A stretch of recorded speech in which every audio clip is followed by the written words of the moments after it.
All right, in the north, in the yellow, a player who everybody's afraid of. So many rumors about this guy's skill. We've already seen a little bit of his success. He is... Oh!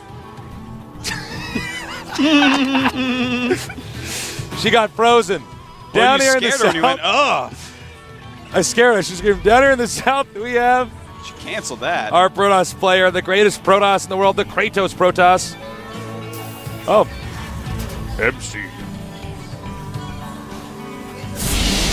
He got frozen. That girl got frozen. OGS? Splash, splash. MC. That is quite a large OGS MC banner. And the crowd goes wild. If Bomber beats him, I hope he breaks that over his knee. All in good fun, as MC has done to so many teams. Yeah, he does that a lot. What happened to our poor girl? Dude, you scared him away. He went, ah! Sometimes I do that. Sometimes She's like, ah! Sometimes I go, ah! No, I see. That's what I do when I wake up in the morning. You want to know a good way to wake up in the morning, Artosis? What? Is if you slept in, and you're like, oh, I want to stay in a bed. But you shouldn't. You should probably be up, playing video games, playing StarCraft. Yeah. Eating breakfast, something. What you do is you just lay there in bed with your eyes closed, and then you just scream as loud as you can for like 2 seconds, and you'll be able to get out of bed. Okay. You just go, ah, like that. You know what? I have another trick like that. Yeah, what is that? You swivel your legs down to the floor, and then you stand up, and then you're able to get out of bed as well. Well, I sleep on the floor, Toast. I'm not that good. You think I'm going to rise out of bed like Dracula out of a coffin? Well, no. I need to hook up some ropes in your apartment so you can pull yourself I up. want some ropes. That's a great picture. I love that shrug emoticon. It's so yeah, funny. Yeah, it's pretty funny.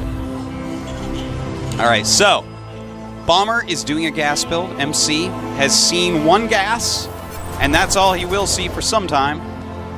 Now, MC is doing a 2 gas build, but Bomber has not scouted him as of yet. He's actually scouting a little bit later. There is a little bit of downtime here, so feel free to add us on Twitter and call me Tasis, add Artosis, and add GOMTV. That's right. So we can keep you guys updated. And again, just as another quick announcement, we will be at NASL. Yeah, the NASL Grand Finals for Season 1. Really excited about it. Check it out this weekend, guys. We'll even be able to wander around the event a little bit to say hi to you guys. Yeah. I can't wait, man. It's going to be so fun. All right. So on to this game. It is cross spots, and the SCV was destroyed, so now the Protoss can begin whatever tech tree. You did generally want to kind of keep it as generic as possible, so they can't play any guessing games. Absolutely, tasteless. Never want to give away information to your opponent. That pylon very well placed to hide any tech, so a scan doesn't get it easily. Bomber making a factory at the moment right there.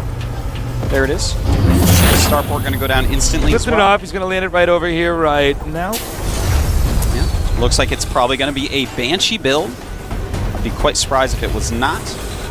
Oh, get the reactor. There is a possibility of Blue Flame Hellion. There is a small possibility of that, but we don't see that quite as often. I would actually like to see that. I want to see more Hellion play, basically, is my big beef with PvP right now. I want to see more and more Hellions in the matchup. I actually loved what Polt did with them. 4 Hellions, just make 4 Hellions. Yeah. If I tell you, the more I'm watching Terran evolve finally into some more of this mech play, makes me want to go play Terran, man. Yeah, before it was just dudes getting Marauders and crossing their fingers. Yeah, I'm not It's like, what's your strategy to the game? He's like, well, dude, I get Marauders and cross my fingers. What's yours? I'm like, I try to go up the ramp. You're like, what about Force? He's like, you probably missed one. He's like, yes, if they miss it, I win. I'm like, what happens if they stop it? And then like their jaw just drops and the reality ends. I see the reality crumble. Okay, so we have Cloak being upgraded against a 3 warp gate, expand by MC. Now, will MC get a robo? He needs to, or at least at the bare minimum a forge and get a cannon at each mineral line. We've seen TT1 do that in a game against Nada. Bomber looks like he's doing an all-in tasteless. He's got 2 barracks, 1 with a reactor, and he is making cloaked banshees. So, not necessarily an all-in. I want to say he can expand off this. He's just being really, really safe. But I feel like this is going to turn into an all-in pretty quick. Well, I mean, a factory, a starport, and 2 barracks with 1 with a reactor, that's pretty all-in-ish. Robo on the way. This is going to be pretty exciting, Tasteless. Pretty exciting. Don't be shy. Go up there. All right, he's gone. He just needed a little push. Yeah, man, you egged him in. I mean... No, that's not egging. Egged him on? Yeah, no, you can only egg, I think egging on is only if you taunt somebody on there. Now, a Banshee... moving southward. Now, here's the problem: is the element of surprise is gone. Well, he knows that's coming for sure. Yeah. Oh, a Raven is on the way, and another barracks. So definitely Bomber going all in. Yep. And Raven all in. Okay. Now, if he gets all of these sentries, this should actually be a good timing rush. This is actually a good scenario to get the sentries in. Normally, you never go for the sentries. You go for probes. Normally, never. But getting rid of all the sentries in this case, he can't remake all that. No. That's going to be less force fields, less guardian shields. And notice how he did not overcommit that Banshee. He wants that in the rush. It does a lot of damage per second. Wow, to Bomber's ground units. so smart. I'm sorry, I didn't mean to run over you. Yeah, Bomber's so smart. He's playing greatly. He's getting siege tanks. He's getting Marines. He has a Raven. He has a Banshee. He's basically doing the Tasteless build, but he's modified a little bit. He's modified it. Tasteless build 2.0. It's like a Tasteless build with the less parts and capitals.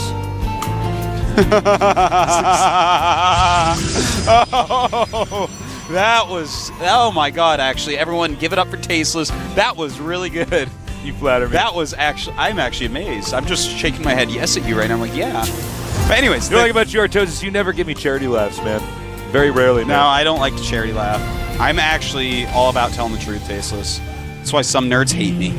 How can you call him bad? Nerds. Because he's bad, guy. Why don't you respect the players? Because it's our job to analyze them and criticize them. All right, Why can't I have everything I want? God damn it, man.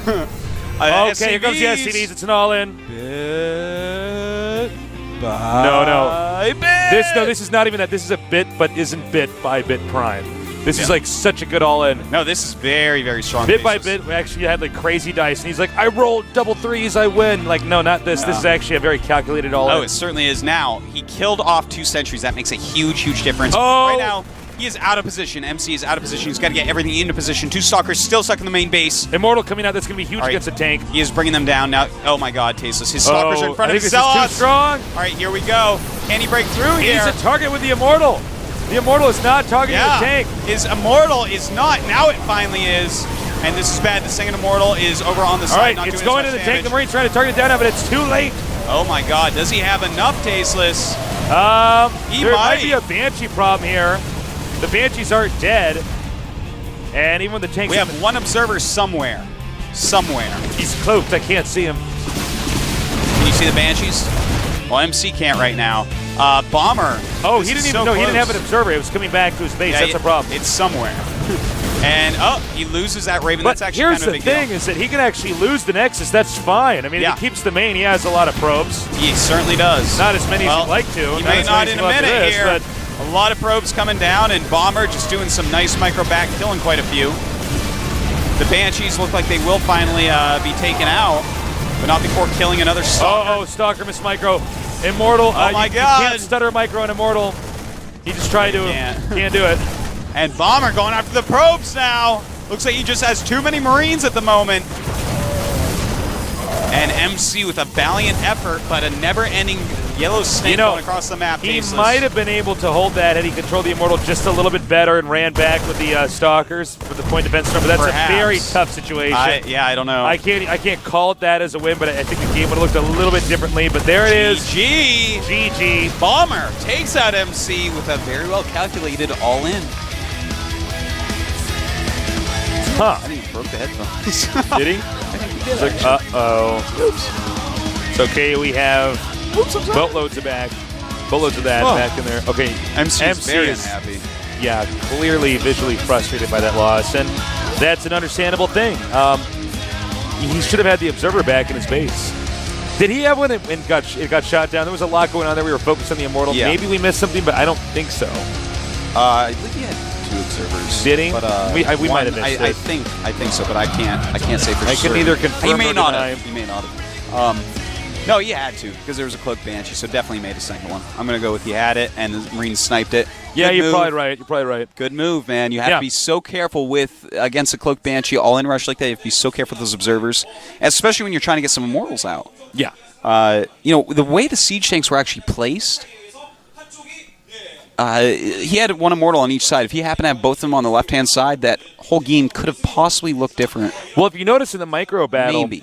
And this is a little bit MC-like. He focused on the force fields first, and then sort of started microing units. You have to kill the tank right away. The Immortals do a lot of damage. Yeah, and I mean, Immortals are good against like basically everything. As far as how quickly kill stuff, but a few immortal shots on a Marine versus a few immortal shots on a tank compared to how much damage you're absorbing with the splash damage in a siege tank. That's huge. All right, we're going to have a 2-minute break, so don't go too far away. We'll be right back here at the GSL. Oh, I'm sorry. We were queued out, but I promise you were queued out there. But all right, now we're going to go to the break. Sit tight. No, now we're not going to go to the break. All right. A little bit of confusion here in communication. All right. Next, we are going to have MC against Inca. That's a match I've been wanting to see for a long time. MC, very micro-reliant in his PvP. And Inca, very strategy-reliant in his PvP. On the other hand, we're going to have Kyrix against Bomber. And that's going to be... I don't think that's actually going to be that interesting of a match, because I feel like Bomber is actually about 7 levels above Kyrix, but who knows? We'll Maybe see. you're wrong, Artosis. It's hard to tell because we haven't seen Kyrix do too much lately. All right. Sorry for the mix-up earlier. Now we'll have the 2-minute break. See you guys in just a little bit.